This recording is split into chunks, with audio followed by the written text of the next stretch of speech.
Hello, I'm David Wasson with CAPS, manufacturer of the Herc Rentals 200-ton air-cooled water chiller. This short video is going to go through the setup, installation, and operation of this air-cooled chiller for both comfort cooling and process installation. The first step in setting up the 200-ton air-cooled chiller is to determine how it's going to be transported. You have two options to transport the machine. The first is a set of integrated fork pockets here at the base of the skid.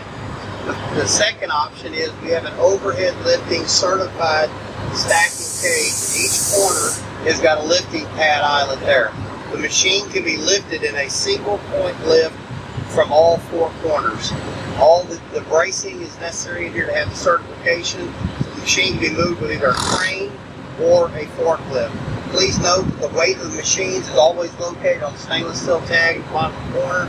This particular machine weighs 20,000 pounds, so the proper crane or forklift will be necessary in mobilizing and setting the chiller on a particular job site.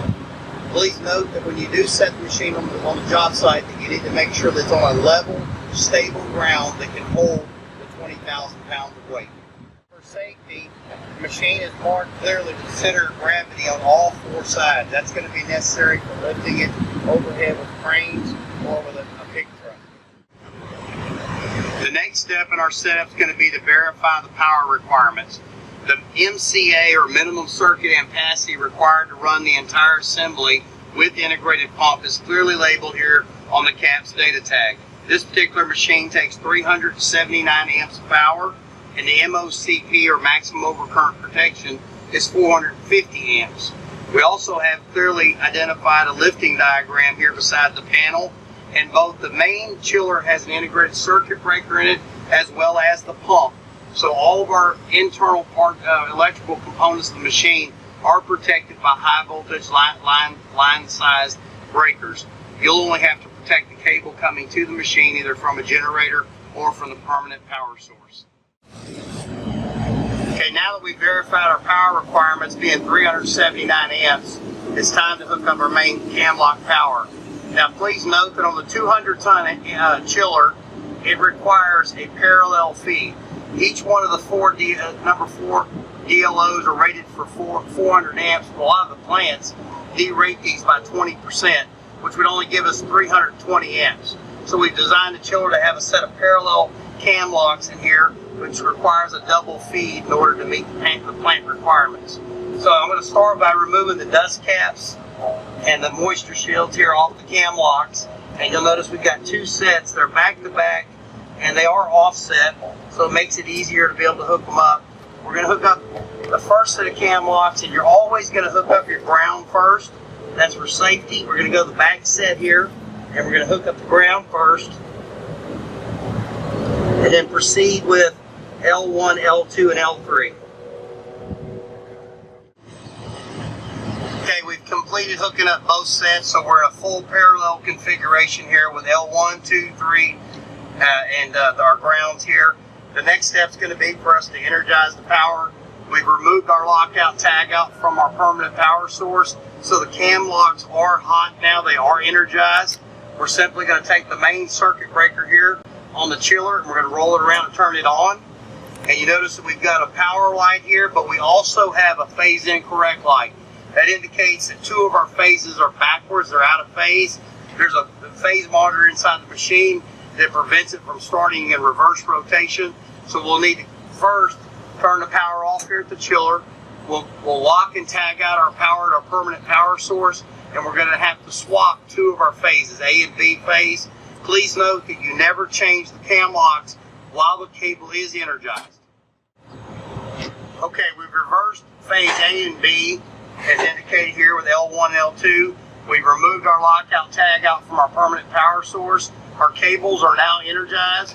We're going to go up and turn the main power disconnect back on again. Now we have a power light, and our phase incorrect light is off. So now we're powered up and ready to go. Inside this pump panel is a lockout timer for this chiller. The purpose of that lockout timer is to have the 460 volt applied to the machine, lock it out for 1 hour to allow the compressor crankcases to heat up heat the oil up, remove any refrigerant that might be inside the compressor so that we don't have a cold start, and that lockout timer will prevent the machine from running. We always hook the power up to the machine first so that we can start the timer and get past that 1 hour lapse portion until we do our plumbing and our air handler and the other parts of the job that are required for a particular application. In order to start that timer though, we'll have to go to the main system switch here and turn it on. Notice that our pump switch is off and our pump breaker is off. At this point, all we're doing is warming the compressor up while we're continuing with the rest of our setup. Okay, the next step is I want to go over some of our pump and our hydronic side of the system on our chiller. All of the Hurt Reynolds 200-ton chillers have an integrated circulating pump built into the machine. Here's our inlet here. It's going to be our inlet for our warm water that comes into the machine. This is a Y strainer here. It's got a basket inside there to catch heavy debris. That's in there to protect the pump and to protect the heat exchanger. At the bottom of it here, there's a blowdown valve, and that valve can be opened to knock any trash or debris out after a startup or to verify there's no foreign matter inside the basket. So as our flow comes in here, goes through the strainer, comes out, then we've got to make a decision here. Since we have an integrated pump here, we can operate the machine off our pump, but if our customer has their own pump and doesn't want to use our pump, it's very simple. It's just a matter of closing the inlet valve going into our pump, and then we're going to open the valve going into our bypass there. So now the water flow will come in. It won't go through the pump, but it'll bypass the pump and go through the heat exchanger. If we're going to use the pump in an installation, we just simply reverse that by closing the bypass and opening up the pump valve there. A few other items I want to point out here is the main bottom drain for winterization is right here under the bottom of the volute of the pump. There's a ball valve there that you can drain the water out of the pump casting during winterization or cold storage. And then the last item is right here is a T valve at the top. We're going to open that up to bleed air out of the pump so we get a good prime on the pump itself. So your decisions here are just going to be to ask the client if we're going to use our pump on board to circulate water through the process or the comfort cooling application, or if we're going to block ours out and use their pump. Both are acceptable as long as it's sized for the size of the 200-ton machine. Okay, now that we're getting ready to plumb the system, let's go over a little bit more of the connections and the gauges and instrumentation that we've built into the machine. First of all, the female 4-inch cam lock is the inlet, and that's our inlet into our pump or to our loop off our customer supply line. It's going to come off the pump and go through this pipe here through the heat exchanger. Over here, notice that we've got a compound gauge here to read our pressure, what's going into the heat exchanger. We also have a manual thermometer here as well and a test port. The water is going to go in through the heat exchanger, and this is our outlet here.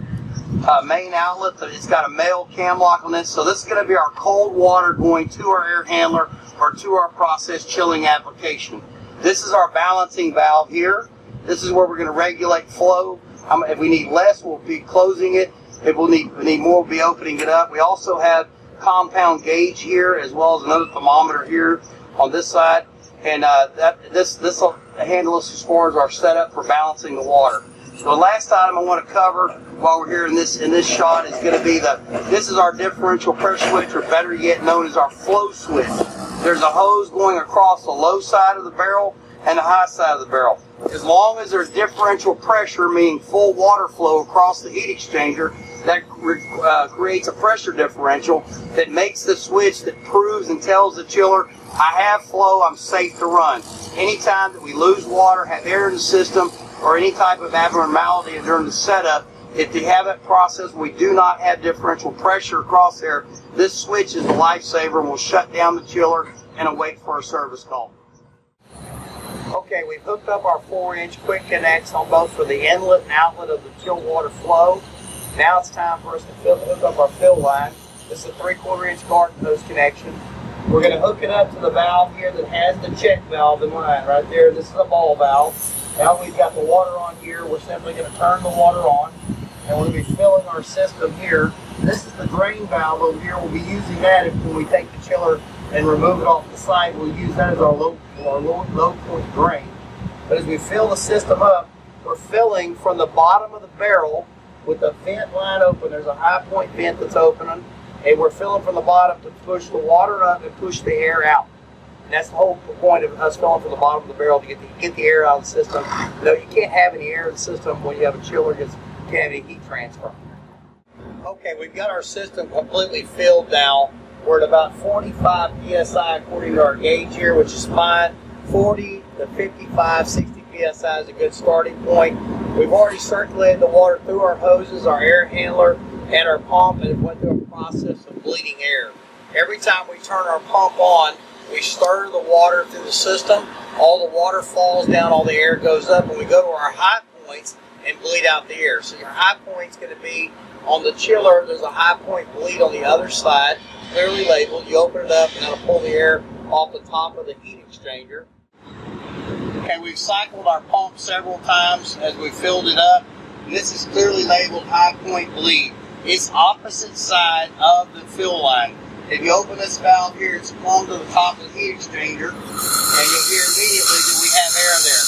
I'm demonstrating that as the water's going in, the air pushes out. After just a few seconds, you'll see we had just a little bit of air left in there, but now we've got a full stream of water coming out. Once we get it completely full flowing water, all of our air is out of the system. Then your second high point is going to be your air unit if you're using one of the matching chill water air handling units. There's an air vent at the top of those. You'll continue that process until you get all the air out of the system. Please note that if you don't have the air out of the system, you're not going to have a median or the water to be able to do your heat absorption and exchange through the chiller. The purpose of the chiller is to chill the water to circulate through the air handler or through the process application to gather heat, bring the heat back with the water to the chiller, where the chiller now removes that heat. So now that we're through that process, we're going to go up to the pump panel and show you how to get the pump started. Okay, to start our pump, we're simply just going to close the main pump breaker, which is located right here, pump disconnect. That'll send the 460 volt to our motor controls inside. Then we've got a simple pump switch here that says off and then on. By turning it on, you can hear the pump come on and run and back off. Back on and off. Now what you want to remember is you can never get the air out of the system as long as the pump is running. So you want to go through a cycle as you're filling the system and going to your high points. You'll want to turn that on for 3 or 4 seconds, stir the water up. Then when you turn it off, all the water will fall, all the air will go up, and that'll allow you to bleed the air off of the system. Okay, just to recap the installation of the 200-ton air-cooled chiller, we verified our power requirements and have enough power coming to the machine, which is 379 amps. We've set the machine on a good stable ground using a forklift. We've plumbed in the system with 4-inch cam lock fittings. We filled the system completely up with water, bled the air out of the system. We've cycled our pump several times to allow for that to stir the water out, push the air to the high points, water down the low points there. Now we're fully got all the air out. We're fully pressurized at a standing pressure of about 50 psi. We've had our power on for about an hour and a half, so our crankcase heater timer is timed out. The compressors are now safe to start, so we don't need our PPE hot gloves anymore. From now, we're going to go through the control panel. We've got our pump currently on, main power's on, our pump's running, master switch is on, power's on, phase is correct. Now we're ready to go through the control panel and set the chiller up into permanent operation. Okay, we're going to first start by opening up the control panel door here. And you'll notice that, first of all, our keypad in here, this is our status screen, our LCD screen here. At any time tells you values of the chiller, what the chiller's doing, the operation. It's basically your user interface. So I'm going to take a moment to go quickly down through the buttons here. First off, don't worry about pushing any of the buttons and hurting anything, because you're not going to.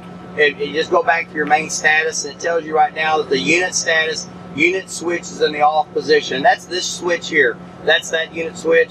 So let me run through the buttons. The status is your home screen. The unit data is a very commonly used button. You push it to determine what your water temperatures are. And right now you'll see we've got leading water temperature of 84.5, entering 84.5.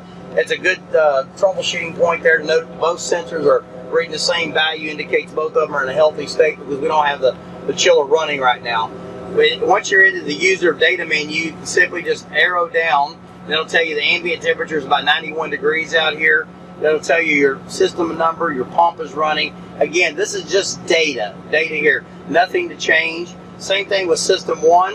If I go to system 1, that's going to tell you my refrigerant pressures, being suction pressure, discharge pressure, all of my temperatures, superheat, subcooling, all the technical data associated with system 1. This being a 200-ton chiller, it's got 2 circuits on it, system 1 and system 2. Each one of them are 100 tons, so you're going to have data underneath system number 2.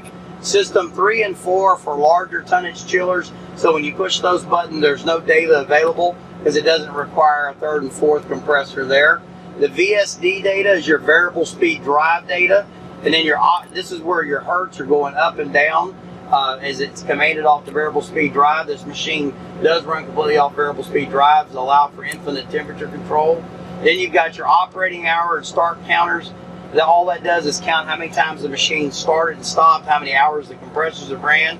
The history button is very important for troubleshooting. If you push the history button and there should be a fault or a failure there, in that case you can simply just go into the safety shutdowns. You go right and left on it and you go enter in there, and it'll tell you that there's no faults because it's a brand new machine. There's never been any faults in it. But should you have a fault, you would go to your history button, and that would certainly tell you where that information is. Again, the whole left-hand side of the keypad is nothing more than data. This keypad here is just a numeric keypad for entering values. The check mark is your enter button. The X is your delete button. Up and down navigates through menus, right and left, change values here. And then on your right side, the most commonly used button is going to be your set point. So if you push your set point, you'll note that this is set up for comfort cooling. It says a low of 40 degrees, a high of 70. It's currently set at 44 degrees. We want to chill the water down to 44. And that's the only thing we have the set point. If you ever get lost, just go back to status. You can go back to set point, and we're going to change the set point to 42. You just simply enter 42, push the check button, that locks it in, and now you're done. You can go back to status. And the program button, if you push the program, it says press enter. After you do that, this is where our low pressure settings are, high pressure settings. This information is pretty well all set up from the factory here at CAPS when they ship the machine out. But from time to time, there will be some adjustments needed in there, and that'll come to our advanced class. We go back to status, and here's another one, options. Again, this is where we can change the language. We can change whether it's a water cooler or a glycol chiller. This is where we change out remote control, imperial units. Again, these are just some of the initial setups. All comes from the factory preset. There will be a few data points there that might get changed from time to time. But we go back to our status here. Date and time is exactly what it is. That's where we set the time and date for the machine. Schedule, if you wanted the chiller to come on at 6 a.m., go off at 6 p.m., that would be in the schedule side. Manual overrides to bypass some of the timers and start the machine. Print is if there's a plug-in printer option you have that you can print the alarm history by using that print button. The service button is an enhanced service mode that allows you to go in and look at various parameters within the chiller to sensor settings, to pressure settings. And then we go back to status, and then probably one of the most valuable buttons here is going to be your system switches. And notice it said unit switch is off here, but under system switches, this is where we actually turn system 1 on or system 2 on, or vice versa. 1 off and 2 on, or we can turn both of them on. So right now you can see I've got system 1 is off, and I want to turn that system on. So I'm going to move my arrow over to on. I'm going to say enter there. Then I'm going to go down to system 2, and I'm going to move my arrow over and make it say on. Now I'm going to push the check mark, enter there. Now watch when I go back to my screen, I'm still off on my unit switch, but now I'm off of this switch here. I'm not off of the system switch. So we're going to start the machine up now, and that's just as simple as turning the switch on there. And our status is going to say that our variable speed drive DC bus is pre-charging on circuit 1. The left-hand side is the circuit 1, right-hand is circuit 2. It's getting ready to start circuit 1 compressor. It'll take here maybe about 20 seconds. It'll start up. And while we're looking at that, we can go back to our unit data and notice we're still running 85 degree water. We'll go back to our status, You can see compressor 1 is running, and again, this starts on a variable speed drive, so it starts out real slow, and it's going to just start ramping up faster and faster. The way the machine's going to work is it's going to try to catch the load with the first 100 tons and go from 0 to 100% capacity. When it feels like or calculates that it cannot maintain the load, it's going to slow that compressor down to about 10%, then start both compressors, and they'll work in unison, and they'll go up and load themselves up to full capacity. You can hear the machine starting to go to wind up. You can always look at the variable speed data here. We're at 58 hertz, 59 hertz. It's commanding it. It's starting to go on. Our condenser fans are coming on now. In there, our set point, again, it's still at 42 degrees. We go back to unit data. It's at 83, so we've already dropped about 1.5 degrees off our temperature, and we barely started the machine. We don't have our air handler on yet because we're going to allow the loop to pull down. Anytime you do an installation of these chillers, you want to turn the chiller on and get the entire loop cold. Get it all the way down to set point before you turn your air handler on, so that when you turn the air handler on, the customer gets hit in the face with that nice good cold air. We don't want to start the air handler without having the water cold. When we go back here, you continue to see that our variable speed drive is still ramping up to 82%, and I'm sorry, up to 97 hertz, and our unit data is 82 degrees. Okay, the machine's been running for about 10 minutes. You notice now we've got our set point and raised it up. We've got it at 45 degrees. I'm going to lower that down to 43 degrees. Enter. And we'll go back to unit data, and we've got 43 degree leaving, 53 degree return, 10 degree split between the entering and outlet of the chiller at full load is pretty traditional for the design. And the chiller's got the water down, so now it's time to turn the air handlers on. But just to recap, I'm going to go ahead and shut the machine down. And by doing that, I'm not going to turn the switch off. I'm going to go into system switches, and I'm going to turn system 1 to off. Right there, I'm going to push the check mark. And then I'm going to go down to system 2 and turn that one to off and push the check mark. And that's going to lock our machine out. I go back to status. It's going to say system switch is off. And that's the proper way. Now that's the rotors back spinning on the screw compressor. That's the proper way to shut the machine down. So just to recap the keypad, again, there's nothing you can do to push on here that's going to hurt anything. So always go back to your status. The buttons that you're going to be primarily familiar with is your status, which is your home, tells you what the machine's doing. Unit data is where you'll find the chilled water entering and leaving temperature. The data for system 1 and 2 is, again, the technical data of the refrigeration system. VSD is your variable speed drive data. Operating hours and history, we covered that. Set point, a very important one, you're going to push that. Type in whatever set point, and the standard set point is 45 degrees. That's what we've designed all of our equipment to. We push the enter button there. Our programming options, from time to time you'll have a few items that have to be changed in there, such as low ambient cutout or low leaving liquid fluid cutout. And then the date and time, we talked about the time of the day, schedule, manual override, and then again the system switches, very important to start the machine. You're going to come back in here, turn that back to on, push the check mark, and that'll start the chiller back up and going. As you can see, very simple to operate, very easy to use. Thank you for your time, and enjoy the new Herc Reynolds 200-ton air-cooled chiller.